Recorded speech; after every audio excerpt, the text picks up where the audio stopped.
What's going on, guys? I'm Jake the Lawn Kid. Welcome back to another weekend in the lawn. In today's video, we are kicking off our first episode of LCN Lawn Revival 2019. With all that being said, let's get into the video, brah.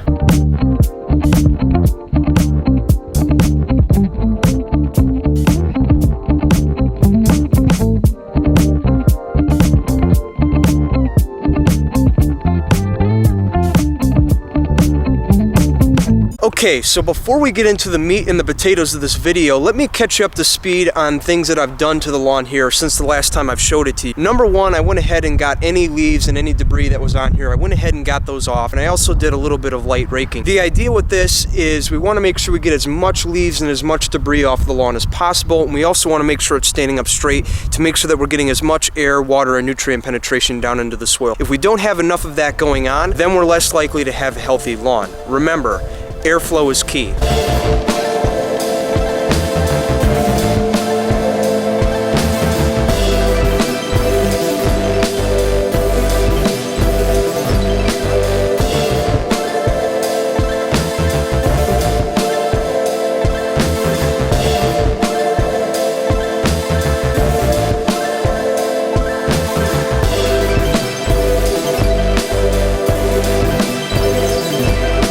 Then I went ahead and measured the lawn.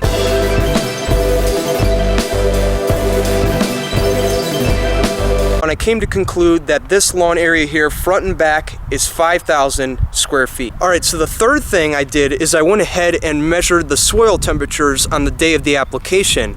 And I recommend that all of you do this because a rule of thumb when you're planning on doing your first application of the season is you want to make sure the ground is not frozen. Otherwise, if you put down your fertilizer application and you get a heavy rain, your product's more likely going to end up running off and going into the storm sewers. And that's not something we want to do. The best way to gauge this is, again, make sure you're using the green cast tool like I always talk about. I'll leave that in the description below. As long as your soil temperatures are averaging in the 50s like I always talk about, then you're good to go. Another good way to do it is to take a soil thermometer and measure the lawn and see where the temperatures are peaking in the middle of the day. In my case, I went ahead and read the soil temperatures right here, and as you can see, the soil temperatures are averaging around 50 to 55 degrees.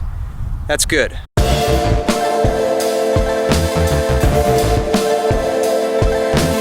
Okay, so now let's get into the actual meat and potatoes of the video, and that is going to be our fertilizer applications. Today we are going to be putting down an application of starter fertilizer. If you guys would like to learn a little bit more about starter fertilizer, what it is, when and why we recommend it, then I will leave a link here in the eye in the top right corner, as well as a link in the description below to a playlist of videos I did all about starter fertilizer.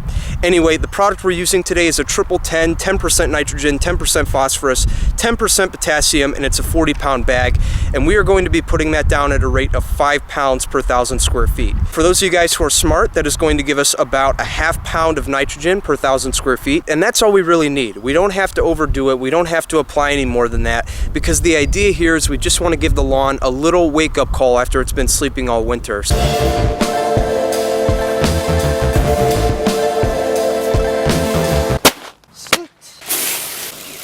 Okay, so while you're watching me do the work, I want to go ahead and explain my rationale to you guys with this lawn revival that I'm doing here, because one of the things you guys will see as I take on more projects here is that the approach I take on starting my lawns in the spring is going to vary by the situation. To explain what I mean by that, based on the situation I'm dealing with the lawn I'm treating, that might dictate the product I decide I want to put on it in the spring. A good example of that would be the project lawn that I'm doing with Alan. In fact, those of you guys who were around last week, you guys remember that we recommended using Milorganite instead of starter fertilizer, and the reason that is because we already gave that lawn enough nutrients. In fact, we gave that lawn over 1.5 pounds of nitrogen last fall, and because of that, it looked really good heading in and coming out of winter. There was really no need for that spring jump start. All we really had to do was just give it that slight assist by putting down a product like Milorganite that would slowly feed it as we progress through the spring.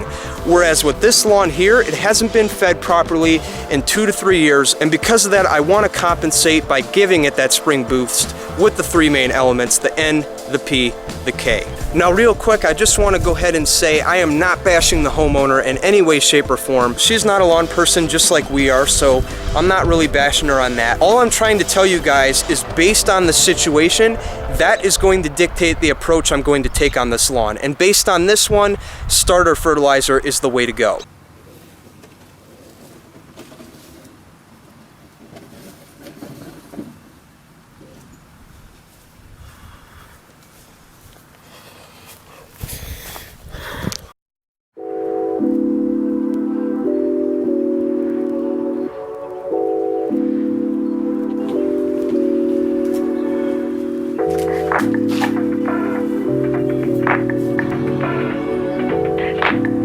Okay, so our last application is going to be a liquid application, and it's going to feature a couple specialty products from the n-ext line, which you hear me talking about a lot on this channel. We are going to be applying air rate at 6 ounces per thousand and RGS at 3 ounces per thousand. The air rate's going to help with air, water, and nutrient penetration, as its job is going to be to break bonds in the soil to help incorporate more of that into the lawn. The RGS is going to stimulate root growth into that space we just created.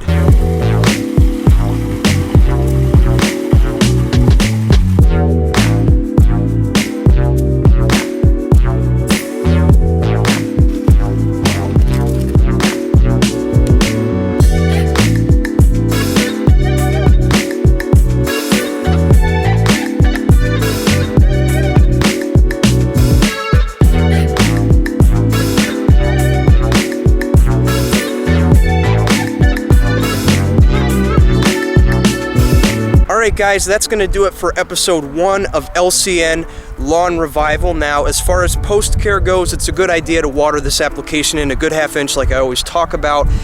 Being that this is a soil application, we want to make sure that we water it in and get it down into the soil so that it can start doing its job. Now, lucky for me, I have rain in the forecast here. It's actually going to start raining in a few minutes, so I'm good. Hope you guys enjoyed the video. Make sure you stay tuned for the next video where we're going to be talking all about the first mowing of the season. With that, I'm Jake the Lawn Kid. Thank you for watching. I'll see you guys next time. If I don't see you guys next time, you're going to be dominated, bro. See you later.